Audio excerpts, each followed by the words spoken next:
China banned cryptocurrencies on Tuesday, May 19th. The ban forbids any financial institutions and payment companies from doing business related to cryptocurrencies. Markets responded negatively, and the move led to a plunge in cryptocurrency prices worldwide. Funny enough, the ban comes as China is testing out its own digital currency called the DCEP, or digital yuan. Here are the details. The South China Morning Post reports that China's sovereign digital currency, called the DCEP, or Digital Currency Electronic Payment, is already undergoing trials. This so-called digital yuan is managed privately by the People's Bank of China under a centralized system, which is the complete opposite of most forms of cryptocurrencies, which are designed to disperse power away from the government. Unlike cryptocurrencies, all transactions with the digital yuan would be completely traceable by the Chinese government. The database can be checked in real time and can be used to keep digital records and checks against citizens who have committed money laundering, tax evasions, or similar offenses. The DCEP will be used to simulate everyday banking activities, including payments, deposits, and withdrawals from a digital wallet.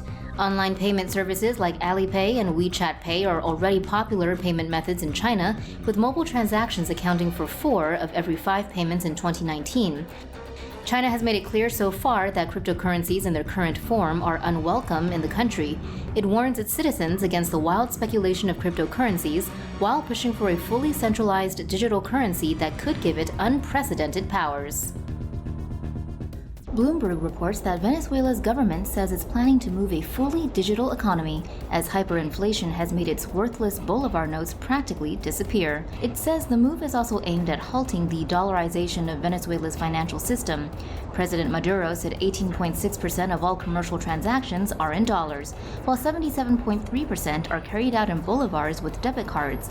Only 3.4% are paid with bolivar notes. Maduro said, "They have a war against our physical currency. We are moving this year to a more profound digital economy."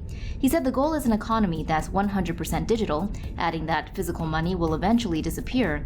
Venezuela's currency has lost 99% of its value during 3 years of hyperinflation, forcing the country to issue higher denomination notes that in turn become useless in record time.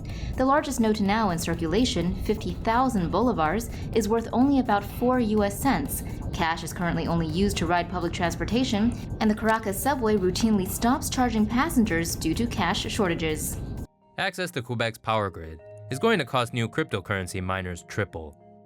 The price rise follows authorization from the Canadian government. But what does it all mean, and why are crypto miners so concerned about Quebec? Quebec is powered entirely by renewable energy sources, with most of it sourced from hydropower. Bloomberg reports the province offers the lowest energy rates in North America. In 2015, Quebec produced almost 1/3 of Canada's total energy output, while only being responsible for 1% of the country's electricity-related methane emissions.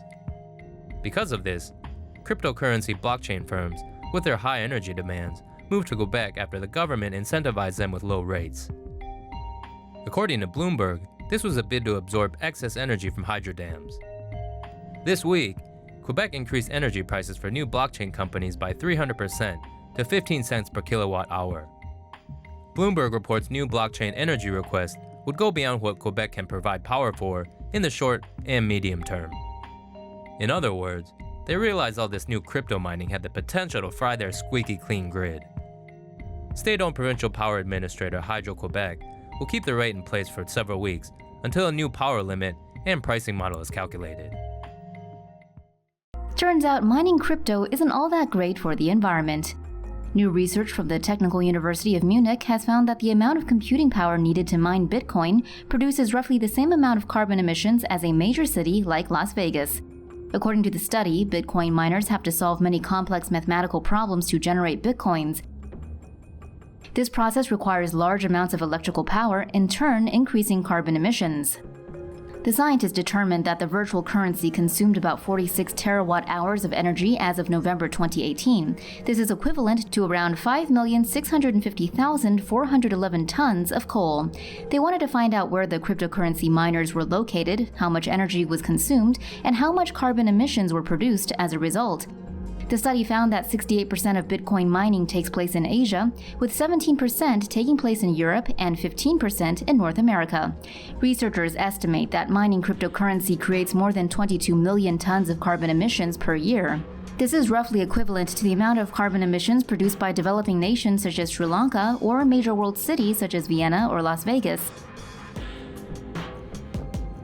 In a Technical University of Munich press release, lead author of the study and TUM PhD candidate, Christian Stoll, explained that there were bigger factors contributing to climate change. He added, however, the carbon footprint is big enough to make it worth discussing the possibility of regulating cryptocurrency mining in regions where power generation is especially carbon intensive. Is your smart fridge running a crypto mining program? Internet-connected devices like smartphones and TVs could be at risk from hijacking by hackers and used to mine cryptocurrencies. According to a vast cybersecurity firm, 15,000 internet-connected devices could be used to mine $1,000 worth of Monero digital cash in 4 days. A theoretical attack would start with hackers taking over a network of devices and then using that combined computing power to mine digital currency. Unlike Bitcoin, which requires substantial computing power to mine, Monero can be mined using a network of internet-connected devices. Monero has grown in popularity among criminals as it advertises itself as being one of the most anonymous digital coins available. Are you a crypto miner? You might be without even knowing it. Hackers are using YouTube as a way to turn passive viewers into cryptocurrency miners. The issue was brought to light over social media with complaints that YouTube ads were raising red flags in antivirus software. A service called CoinHive was apparently taking over a viewer's CPU and using it to mine digital coins. Attackers used Google's DoubleClick ad software for traffic distribution. Japan, France, Taiwan, Italy, and Spain were affected by the malvertising campaign. Google confirmed that cryptojacking threat and eventually blocked the ads and removed the malicious actors from their platform. A Chinese school principal has been fired after he was found stealing the school's internet bandwidth and electricity to mine cryptocurrency. Apparently, Lei Hua, the school principal, used to mine crypto at home with a mining machine, but after he found out how expensive it was to do this, he decided to move it to the school where he worked.